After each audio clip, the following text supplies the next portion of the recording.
अस्सलाम वालेकुम।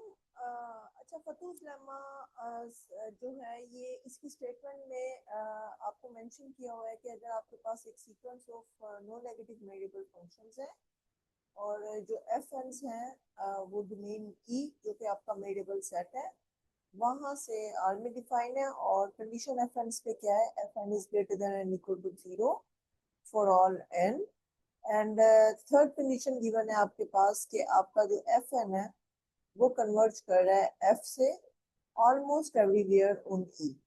Almost everywhere on E का मतलब ये है कि मैं यहाँ पे ब्रैकेट में लिख देती हूँ कि this implies there exist a set A that is the subset of E such that such that fn converges to f pointwise. अच्छा, जब आप कहते हैं ना ऑलमोस्ट एवरीवेयर होंगी तो इसका मतलब है ऑलमोस्ट एवरीवेयर पॉइंट वाइज। ठीक है। So, so there exists a set A containing E such that I can convert this to F pointwise, uh, pointwise um, on A complement and measure of A is equal to zero. So basically क्या होता है कि A के points पे आपका F N जो है वो कन्वर्ज नहीं करता, एफ एन एक्स जो है कन्वर्ज नहीं करता एफ एफ एक्स को। सो ये गिवन है आपकी स्टेटमेंट में। Then this happen. So basically क्या कहा गया है आपसे, एक्चुअली मैंने आपसे ये भी कहा हुआ है कि हम लोगों का जो बेसिक टारगेट है वो ये है कि when your sequence converges to the function pointwise, then what happens to the limit of integral and the integral of the limit, यानी कि इन दोनों के दरमियान क्या रिलेशन है और कब ये इक्वल होते हैं, यानी किन कंडीशंस के अंदर इक्वल होते हैं। ठीक है। सो फतूस लेमा आपसे ये कह रहा है कि अगर आपके पास सीक्वेंस है नॉन नेगेटिव वेरिएबल फंक्शंस का और एफ एन कन्वर्ज कर एफ को almost everywhere point then this equality inequality holds. और मैं आपको ऐसे एग्जांपल्स दिखाऊंगी जिससे ये पता चलेगा कि ये स्ट्रिक्ट इनइक्वालिटी है। ठीक है। सो ये इनइक्वालिटी क्या कहती है कि इंटेग्रल जो एफ का है वो एक्सीड नहीं कर सकता इसके limit infimum of integrals of F N से। मैंने आपको लास्ट वीडियो में लिमिट इन्फिमम से रिलेटेड जो वीडियो थी उसमें आपको बताया है कि सीक्वेंस की जो लिमिट होती है वो एग्जिस्ट करे या ना करे, लिमिट इन्फिमम या लिमिट सुप्रीमम जो है वो एग्जिस्ट करता है। ठीक है। सो ये basically it's a very good relation और आगे इस रिलेशन की वजह से आपकी बहुत सी जो है वो रिजल्ट्स जो है वो ड्राइव किए जा सकते हैं। So we have to prove this relation under the given conditions. ठीक है। सो यहाँ पे आपका क्लेम क्या है, क्लेम आपका ये है कि integrals of the limit of the sequence of function is less than equal to can never exceeds to the limit infimum of the integrals of fn। ठीक है। अच्छा, अब इसके लिए जो आपके टूल्स हैं वो ये है, इस रिजल्ट को प्रूव करने में जो आप रिजल्ट यूज करेंगे वो आपका है बेसिकली बाउंडेड कन्वर्जेंस थ्योरम। ठीक है। सो बाउंडेड कन्वर्जेंस थ्योरम की स्टेटमेंट जो है वो मैं आपको ड्यूरिंग द थ्योरम बता दूं, ड्यूरिंग द प्रूफ बता दूंगी। सो बेसिकली ये जो है ये आपका टूल है in order to prove this result. अच्छा, प्रूफ की तरफ आते हैं। सो प्रूफ में बेसिकली सबसे पहले मैं आपको एक बात बता दूं, जब आप इस इंटेग्रल की बात करते हैं मैं आपको साइड पे बता दूं। ठीक है। सो जब आप इंटेग्रल्स ऑफ ई की बात करते हैं एफ में, तो बेसिकली ये किसके इक्वल होता है, चूंकि आपकी कन्वर्जेंस क्या है, F is converges to F, F and converges to F almost everywhere. So नहीं, इसमें नहीं, मेरे ख्याल से एक मिनट, बाउंडेड फंक्शंस को डिफाइन करना है। सो सॉरी सॉरी, ये इसको रिमूव कर दें। So we will use okay, मैं आपको नेक्स्ट जब कन्वर्ट बाउंडेड फंक्शंस लूंगी तब आपको बताऊंगी कि इंटेग्रल्स किस तरह से यूज करना है। अच्छा जी। अच्छा, इसका प्रूफ में आपका क्या है कि सबसे पहले आप डिफाइन करें, चूंकि आपका ई जो है वो आपका सबसेट है आर का। ठीक है। और जो आपके एफ एम्स हैं वो कन्वर्ज वो ऑल डिफाइंड है ई से आर। ठीक है। सो आप एक काम करें, आप एक सेट डिफाइन करें जो कि एच ऑफ ई से मैं डिनोट करती हूँ और एच ऑफ ई में बेसिकली वो सारे फंक्शंस हों आपके ई से आर में। ठीक है। such that so that h is measurable, h is measurable ठीक है, एक तो ये कंडीशन एच पे हो, plus plus the support of H is finite. एक ये कंडीशन हो आपकी। सपोर्ट ऑफ एच क्या है कि एच की वो तमाम वैल्यूज जिसपे एच की जिसपे सॉरी ई की वो तमाम वैल्यूज जिसपे एच जो है वो पॉजिटिव वैल्यू, स्ट्रिक्टली पॉजिटिव, ठीक है, जीरो नहीं।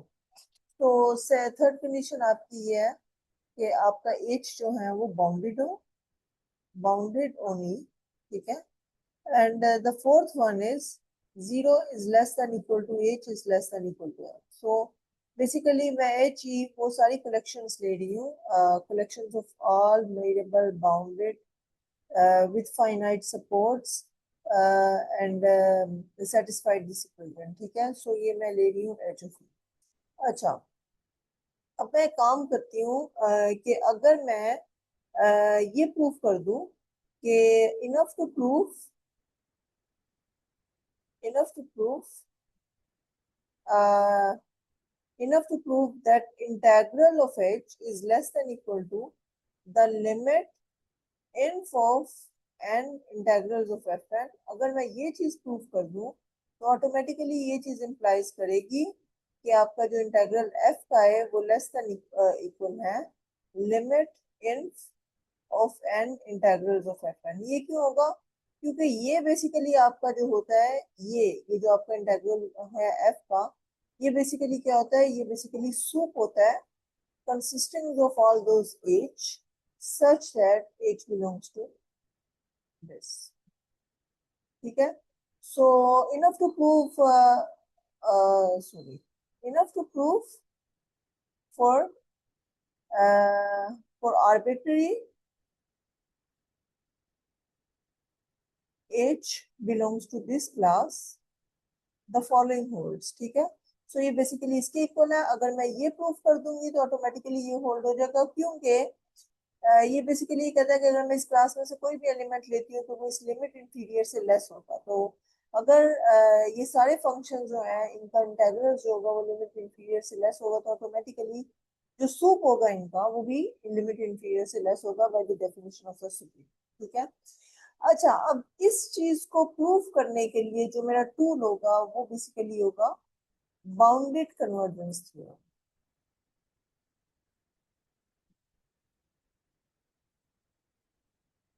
ठीक है। ये जेन में रखें कि बाउंडेड कन्वर्जेंस थ्योरम क्या कहता है बेसिकली। बाउंडेड कन्वर्जेंस थ्योरम की स्टेटमेंट आपकी है कि अगर आपके पास एक sequence of bounded variable functions है, ठीक है। सो मैं यहाँ पे स्टेटमेंट लिख देती हूँ इन ग्रीन कलर, ठीक है। सो बाउंडेड कन्वर्जेंस थ्योरम क्या कहता है कि if f n from E to R is a sequence of uniformly bounded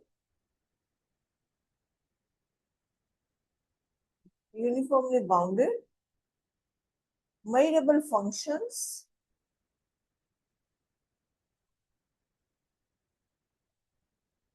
on E आपकी वेरिएबल डोमेन है, एंड और ये है कि जो आपका मेजर ऑफ ई है वो क्या है, वो आपका लेस देन प्लस इंफिनिटी है। ये ध्यान में रखें कि जो आपका डोमेन है वो लेस देन प्लस इंफिनिटी है।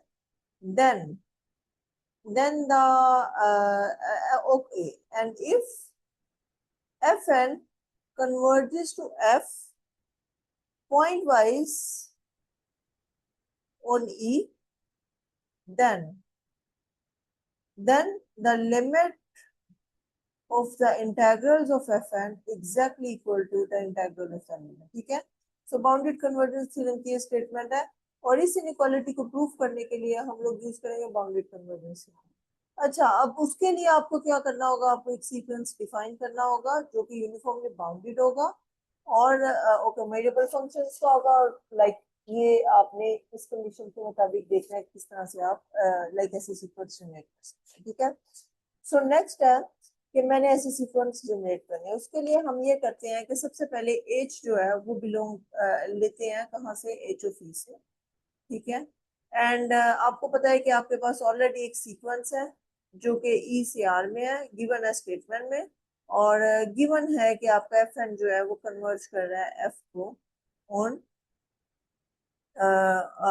Okay converge to f y f almost everywhere almost pointwise almost everywhere on, ठीक है।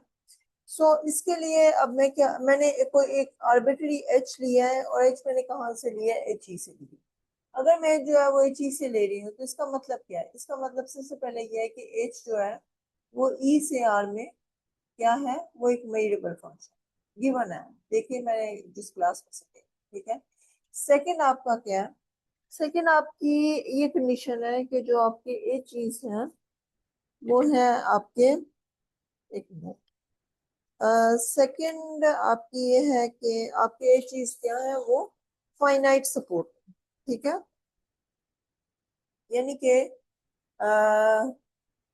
सपोर्ट ऑफ एच उसको मैं ई नोट से डिनोट कर देती हूँ, और वो बेसिकली क्या है, वो ऑल दोज पॉइंट्स हैं belongs to E such that H of X is strictly greater than zero, ठीक है। और गिवन क्या है कि आपका जो मेजर ऑफ ई नॉट है support of H is finite, ठीक है। अच्छा, अब इससे क्या, इसका क्या मतलब है, दिस इम्प्लाइज दैट आपका एच ऑफ एक्स जो होगा वो जीरो होगा if x comes from E not component, okay. अच्छा, थर्ड आपकी जो कंडीशन है वो क्या है, वो आपकी ये है कि आपके जितने जो एच है एच इज बाउंडेड, ठीक है।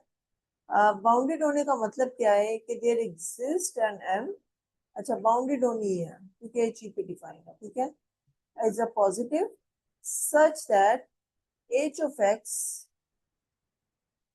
इज लेस देन और equal to M for all X belongs to, ठीक है। सो ये आपकी कंडीशन है कि एच जो है वो बाउंडेड है।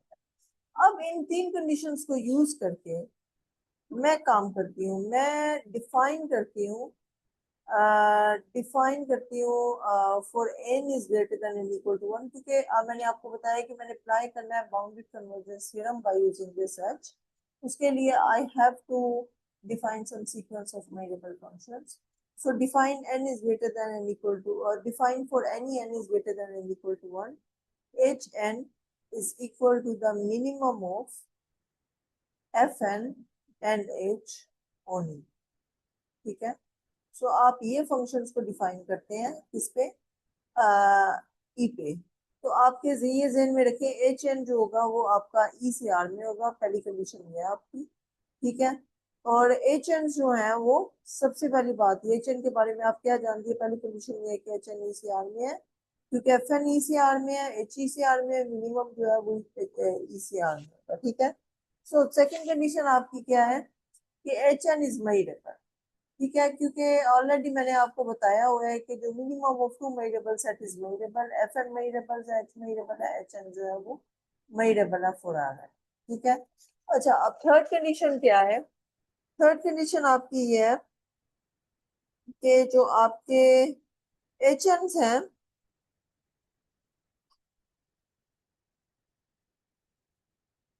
एच एन जो सीक्वेंस है आपका बेसिकली ये जो पूरे का पूरा सीक्वेंस होगा for N is greater than and equal to one is uniformly bounded. Uniformly bounded होने का मतलब क्या है, uniformly bounded, so uniformly bounded होने का मतलब क्या है कि यहाँ पे मैं ब्लू से लिख देती हूँ। सो यूनिफॉर्मली बाउंडेड होने का मतलब ये है कि there exist a number m is positive such that hn mod of hn is less than equal to m on e for all n, ठीक है। ये बेसिकली आपकी यूनिफॉर्मली बाउंडेड। अब जो आपका किस तरह से एच एन यूनिफॉर्मली बाउंडेड है, क्योंकि एच एन बेसिकली क्या है, एच एन आपका है minimum of F N and H, ठीक है। तो ये बेसिकली एच एन आपका, तो इसका मतलब क्या है बाय डेफिनेशन, क्योंकि मिनिमम है तो एच एन जो होगा वो less than equal to H होगा on E, okay, and for all N के लिए क्योंकि मिनिमम है। तो इसका मतलब क्या होगा, क्योंकि आपका एच जो है वो इटसेल्फ बाउंडेड है, since H is bounded H की कंडीशन या एच को जो आपने हमने कंडीशन इम्पोज की है उसमें कि एक एच बाउंडेड है। सो इसका मतलब ये है कि there exist a number m is positive such that mod of h is less than equal to m। और अगर आप इस कंडीशन को यूज करें तो mod of h n जो होगा वो लेस और इक्वल होगा mod of h के, और वो less than equal to m है और ओनली। ठीक है, और ये जेन में रखिए, ये फॉर ऑल एन है। So this implies automatically the mod of h n is less than equal to m for all n। ठीक है, सो ये आपकी कंडीशन हो गई।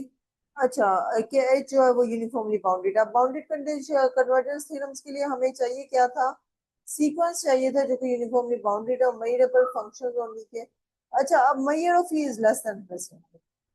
अब ये मेजर ऑफ ई आपका बेसिकली क्या है, अब ये ध्यान में रखें कि जो आपके एच आपने लिया है उसकी एक कंडीशन ये है कि एच जो है वो उसकी सपोर्ट फाइनाइट है। ये देखिए, आप जब भी कोई एच लेते हैं तो उसकी सपोर्ट जो होती है वो फाइनाइट होती है। ठीक है, फाइनाइट सपोर्ट होने का मतलब ये है कि जिसपे ये आपकी। अच्छा, अब ये जेन में रखे चूंकि आपकी एच एन की ये थर्ड कंडीशन में ये लिख रही है। अच्छा, ये सो ये सेकंड कंडीशन क्या है कि आपके एच एन यूनिफॉर्मली पार्ट। अब सिंस सपोर्ट ऑफ एच जो कि मैंने ई नोट से नोट की थी, वो बेसिकली क्या है, इस फाइनाइट। सो इसका मतलब क्या है, इसका मतलब यह है कि आपकी जो ई नोट है वो बेसिकली आपका क्या है, x belongs to e such that h of x is strictly greater than 0। ठीक है, और गिवन आपका क्या है, m of e naught is less than plus infinity. अच्छा, एक बात ध्यान में रखें, आपकी जो एच ऑफ एक्स की, और ये बात मैं आपको बता रही हूँ कि आपकी जो एच ऑफ एक्स जो है, ये मैं साइड पे लिख रही हूँ। ठीक है, कि एच ऑफ एक्स जो है वो greater than and equal to 0 है उन्हीं पे। ठीक है, सो इसका मतलब ये है या तो एच ऑफ एक्स जो है वो 0 होगा या फिर एच ऑफ एक्स जो है वो स्ट्रिक्टली ग्रेटर देन 0 है। अगर तो ये 0 है तो इसका मतलब ये है कि एक्स जो है वो बिलोंग कर रहा है ई नोट कॉम्प्लीमेंट से, क्योंकि आपकी सपोर्ट ई नोट है। और अगर ये कंडीशन है तो एक्स जो है वो बिलोंग कर रहा है ई नोट से। ठीक है, अब जो गिवन कंडीशन है वो ये है कि जो आपका ई नोट है, मेजर ऑफ ई नोट, वो लेस देन प्लस इंफिनिटी है। सो अगर ई का मेजर इंफिनिटी होगा तो इसका मतलब ये है कि ये इसका मेजर इंफिनिटी होगा, लेकिन ये मेजर फाइनाइट है। लेकिन ऑल दो इसका मेजर इंफिनिटी है, लेकिन इस पे ये देखें, ये अगर आपका फर्ज कीजिए कि ये आपका ई नोट है। ठीक है, अच्छा, ये मैं पिक्चर में आपको लगता है बड़ा सेट बना रही हूँ, बट ई नोट कॉम्प्लीमेंट एक ऐसा सेट है जिसके एक नल सेट, जो कि sorry, not null set, sorry. So E note जो है वो, इस पे आपकी जो वैल्यूज है वो ग्रेटर देन 0 है, और ये जो है इस पे आपकी वैल्यूज जो है वो इज इक्वल टू 0 है। सो फंक्शन जिस सेट पे डिफाइन है, अगर उस सेट के ऊपर फंक्शंस की वैल्यू 0 है तो डजेंट मैटर उसका मेजर क्या है, हमेशा इस पे जो इंटेग्रल्स होगा वो ई नोट कॉम्प्लीमेंट, सॉरी ये नोट कॉम्प्लीमेंट है।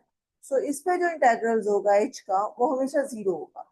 सो इसके मुताबिक हमेशा जो एच का इंटेग्रल ई पे होगा बाय द एडिटिविटी, वो बेसिकली ये कहती है कि integral of H at E naught की आपकी support plus integral of H at E naught complement. अब ये चीज जो है, ये चीज जो है ये 0 हो जाएगी। ठीक है, अगर ये चीज 0 होगी तो इसका मतलब है कि automatically integral of E over H is equal to integral of E naught over H. ठीक है, सो ये बात जहन में रखनी है आपने, क्योंकि इस चीज को हमने यूज करना है। सो सपोर्ट ऑफ ई नोट जो है वो चूंकि लेस देन प्लस इंफिनिटी है। अब यहाँ पे मेरा ये क्लेम है, मैं बैक टू थ्योरम आ रही हूँ, और बैक टू थ्योरम का मतलब ये है कि एक्सप्लेनेशन के बाद में बाद में रेड कलर से ये चीज एक्सप्लेन कर रही हूँ। अब मेरा ये क्लेम है कि जो एच एंड्स हैं वो सारे के सारे ऑलमोस्ट 0 हैं on E difference E not, और ये नेचुरल, और ये होगा क्यों, वो कैसे, फॉर ऑल एन। ठीक है, वो इस तरह से होगा कि जो आपके एचएंस हैं वो बेसिकली क्या है, फर्ज करें अगर आपका एक्स जो है वो ई नोट कॉम्प्लीमेंट से है तो इसका मतलब ये है कि एच ऑफ एक्स जो है वो 0 है, क्योंकि ई नोट कॉम्प्लीमेंट में से, और ई नोट पे आपके पॉइंट्स जो होंगे उसमें एच ऑफ एक्स की वैल्यू स्ट्रिक्टली ग्रेटर देन 0। सो आपका जो एच एन है वो क्या है, एच एन एक्स जो होगा इस पॉइंट पे वो क्या होगा, that is the minimum of H of X and F N X. ठीक है, अच्छा ये ध्यान में रखें कि आपका एच ऑफ एक्स जो है वो 0 है इसमें। अब दो कंडीशंस हो सकती हैं। पहली कंडीशन ये हो सकती है कि आपका एफ एन एक्स जो है इस पॉइंट पे वो ग्रेटर देन 0। अगर तो ग्रेटर देन 0 है तो मिनिमम जो होगा वो आपका क्या होगा, 0 होगा। ठीक है, तो एच एन एक्स 0 होगा। लेकिन अगर आपका एफ एन एक्स जो है वो इज इक्वल टू 0 होगा तो मिनिमम क्या होगा, 0, और 0 का मिनिमम 0 होगा, तो बोथ कंडीशन में आपके पास 0 आएगा। इसलिए एच एन जो है वो इज इक्वल टू 0 है on E difference E not पे। तो इसका मतलब ये है कि जो आपकी सपोर्ट समझ लें, चूंकि बाउंडेड भी है, तो सपोर्ट ऑफ एच एन जो है वो सारी की सारी जो है वो आपकी ई।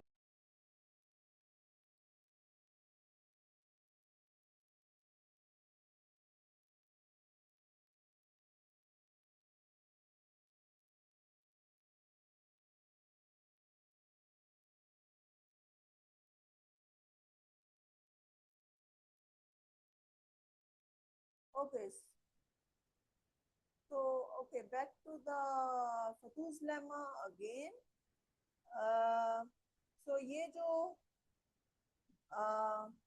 ओके, सो बेसिकली आपके जो एच एन हैं, अब आप ने बेसिकली क्या किया था कि एच एन डिफाइन किए थे मिनिमम ऑफ एफ और एफ एन में और एच में और ई पे। ठीक है, और पहली कंडीशन अब आपकी ये हो गई थी कि एच एन जो है वो बाउंडेड है, यूनिफॉर्मली बाउंडेड है। ठीक है, मयरेबल है, ऑब्वियसली मयरेबल है और ई पे डिफाइंड है। ठीक है, लेकिन मेन कंडीशन ये है, और दूसरी ये है कि जो सपोर्ट ऑफ एच एन है वो आपकी क्या है, इस finite.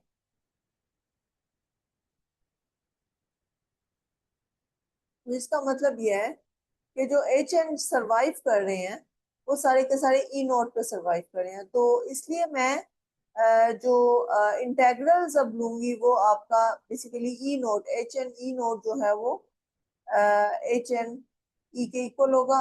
So I will use this, I will use this integrals.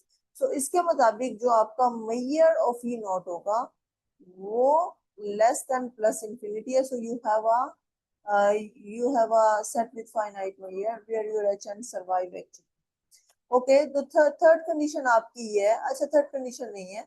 अब एक बात ध्यान में रखें कि एच जो है वो, एच एक्स जो है वो less than equal to F of X है ऑन ऑन ई पे। ठीक है, तो इसका मतलब N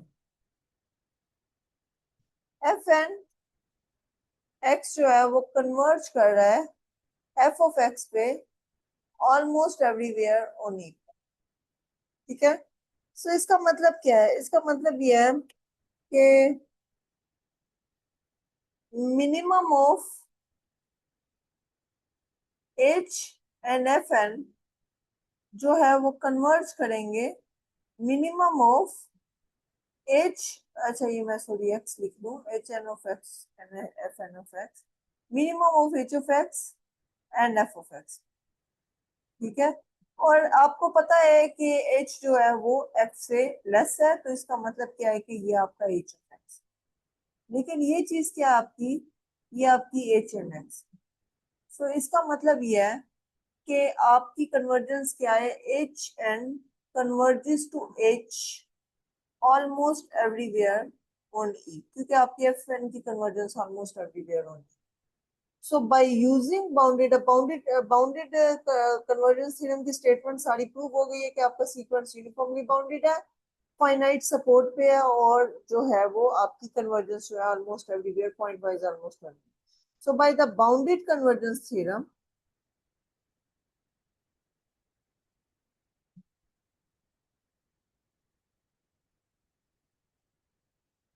bounded convergence theorem limit N integrals of से ई नोट, ई नोट जो आपकी सपोर्ट थी एच एन, ये बेसिकली आपकी इक्वल किसके इक्वल है, limit N integrals of E H N ठीक है।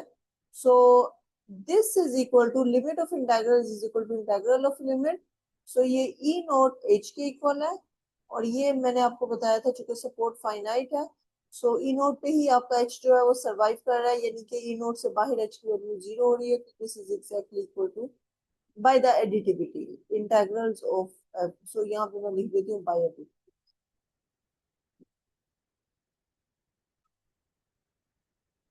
ठीक है। So, so this implies integrals of h e is equal to limit and integrals of h n। ठीक है। सो ये आपकी इक्वेशन वन हो गई। अच्छा, आप जहन में रखें, since your H N is less than equal to your F for all N. क्यों? क्योंकि जो आपका एच ऑफ एक्स है, जो आपकी लिमिट है बेसिकली इन सब की, अगर आप देखें तो वो एक मिनट, अगर आप देखें तो लिमिट एच एन आपका क्या है, एच एन आपका मिनिमम है एच ऑफ एक्स में, और okay sorry, H N is less than equal to F N, not F. ठीक है, फॉर ऑल एन। क्यों? क्योंकि ये बेसिकली किसके इक्वल था, that is the minimum of H N F N. तो मिनिमम जो होता है वो हमेशा इससे लेस होगा ओनली। ठीक है। So this implies by the monotonicity integrals of hn is less than equal to integrals of fn for all n। ठीक है, ओनली। अच्छा, अब ये नंबर्स का सीक्वेंस है जो कि लेस है दूसरे नंबर्स के सीक्वेंस से, और इसकी लिमिट एग्जिस्ट करती है, ये मुझे पता है क्योंकि इसकी लिमिट एग्जिस्ट करती है, और इसकी limit exactly integrals of the H के इक्वल। ठीक है। लेकिन इसकी लिमिट एग्जिस्ट करती है, ये यानी आपके पास दो तरह से सीक्वेंस है, एक तो इंटेग्रल्स ऑफ एच एन है। अब इंटेग्रल्स ऑफ एच एन जो है ना, रियल नंबर सीक्वेंस है, इंटेग्रल्स ऑफ एच एन जो है इसकी लिमिट एग्जिस्ट करती है, और ये बेसिकली कन्वर्ज करता है इंटेग्रल्स ऑफ एच। लेकिन जो दूसरा सीक्वेंस है आपका, वो क्या, इंटेग्रल्स ऑफ एफ है, इसकी लिमिट ये भी नंबर्स का सीक्वेंस है, क्योंकि इंटेग्रल जो होता है किसी फंक्शन का नंबर होता है। इसकी लिमिट एग्जिस्ट करती है नहीं करती है मुझे नहीं पता, लेकिन मुझे ये पता है कि इसकी लिमिट इंफीरियर जरूर एग्जिस्ट करती है। So this implies the limit of the integrals of hn is less than equal to the limit infimum of n integrals of fn only। अब जो आपकी लिमिट थी वो क्या थी आपकी, वो आपकी h के इक्वल थे by equation one. So this is less than equal to the limit infimum of n integrals of fn only। ठीक है। सो ये अगर ट्रू हो गया तो इसका मतलब मैंने आपको बताया था, this automatically implies that integrals of f is less than equal to the limit infimum of n integrals of fn। ठीक है, ओनली, और यही चीज आपने प्रूव करनी है। नेक्स्ट वीडियो में मैं आपको ये बताऊंगी, चूंकि ये दो, ये चीज जो है ये इम्प्लाइज क्या कर रही है, या तो स्ट्रिक्टली लेस देन या इक्वल। ठीक है।